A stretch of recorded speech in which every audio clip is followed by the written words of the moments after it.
திருக்கோள் பாலம் நான் நெடுக வரைக்கும் மனசில் ஒரு ஆதங்கம், இது எடுக்கணும், உங்கள் மத்தியில் இதை காட்டணும்னு சொல்லி பாருங்க, வீதியை பாருங்க, பாருங்க, இவ்வளோ ஒரு பாதுகாப்பு இல்லாத ஒரு ரோட்டாக இருக்கு. இங்கே பாருங்க, இங்கே திரும்பி பாருங்க, இது எங்களுடைய மோத்துவாரம் இந்த நந்திக்கடல் பிரபல்யமாக இருக்கின்ற ஒரு நந்திக்கடல் போராட்ட காலத்தில் இந்த பாலம் மிகவும் ஒரு பிரபல்யமாக இருந்ததுன்னா மிகவும் மக்கள் கஷ்டப்பட்டு நெதிப்பட்டு அங்கால போய் சேர மாட்டாமல் இதில் கணக்கு இறப்புகள் கூட எங்களுக்கு நிகழ்ந்திருக்குது.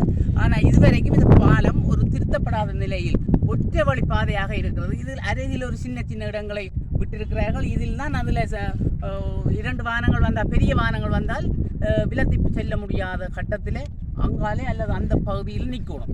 அப்போ இது ஆருடைய பொறுப்பில் இருக்குது, ஆறு அதிகாரிகள் வந்து எங்களுக்கு தெரியவில்லை. இது ஏன் இதை முன்னெடுக்காமல் இருக்கிறார்கள் என்ற ஒரு ஆதங்கம் என் மனசில் இருக்கிறதால உங்களோட பகிர்ந்து இதுக்கான ஒரு நல்ல பழி ஏற்படாமல் ஒரு நினைவோடு நான் இதை பதிவு செய்கிறேன்.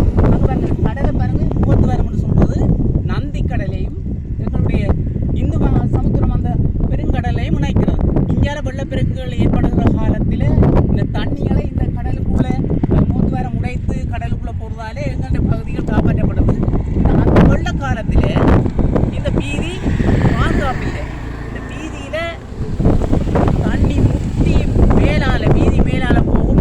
அப்போ இந்த பாதுகாப்பு அரணோடு ஒன்றும் தெரியாது. அப்போ எங்கே ரோட்டு கிடக்குது, எங்கே பள்ளம் இருக்குது, எங்கே ஆழம் இருக்குதுன்னு கூட சாரதிகளுக்கு தெரியாத நிலையில் பாதுகாப்பற்ற பிரதேசமாக இது காணப்படுது. ஆகையினாலே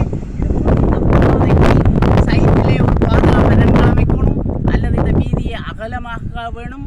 அப்படியான ஒரு கட்டத்துக்கு வரணும் என்று எங்களுடைய ஆதங்கம் இருக்குது. யார் பொறுப்பிலே இல்லையோ அந்த பொறுப்பானவர்கள் இதை உணர்ந்து இதை செய்ய வேண்டும் என்று கேட்டுக்கொள்கிறேன். உங்களோட நான் இனி தனியாக